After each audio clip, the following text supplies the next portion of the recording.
All right, guys, so we are doing a sponsored segment now with Battlefield. I did go out and play Battlefield early. It was awesome. All the employees were insanely nice. The experience was insane. And now we got the opportunity, thanks to you guys, to do a little sponsor segment here now from the comfort of our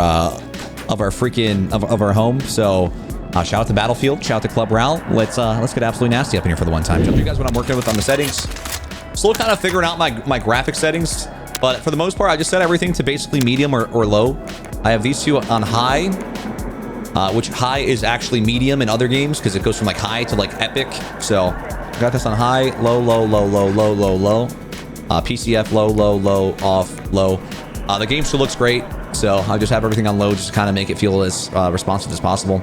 I am on 120 FOV in this game. Obviously, your motion blur wants to be on like the lowest possible. Shake them out in the lowest possible. Reduce camera sprint. Off, off, off. Full screen. Some people perform better on borderless, so that's kind of situational on your system. Just have all this on basically default on the HUD settings. I haven't really dove too deep into the HUD settings, but mostly the most important part of the settings, the controller settings. I was sat here for hours trying to figure out what controller settings to put on. So that's what I'm working with here. I ended up going with like 53.5 cents, which is a little high, but I'll show you guys why I play on a high one here in a second. I'm on 120 FOV. I'm on 178 zoom sensitivity coefficient, which you didn't really want to touch this because it'll make your aim feel a lot different. Infantry aim assist on 100. I actually ended up lowering down the slowdown and the snap because it had like a very weird, unnatural feeling. Now, if you want to feel more like Call of Duty or other games like that, the zoom, snap, and all this, you just definitely want to turn it off. BF1 and BF4 aim curve felt the best for me, and then the stick input acceleration on 30 felt the best for me as well. Shout out to Joe for these 4 settings, and I kind of changed everything else on my own. Everything else is pretty basic here. Just double tap the sprint forward is on off. I have it on toggle for sprint. My sprint button is just left. Slides on your right. Double tap crouch for sprint slide. This is all pretty basic. And now we get into infantry weapon zoom. I switch my gun, so I zoom with my left bumper, and I aim with, and I shoot with my right bumper because that's just how I play Call of Duty, and it just feels the best like that.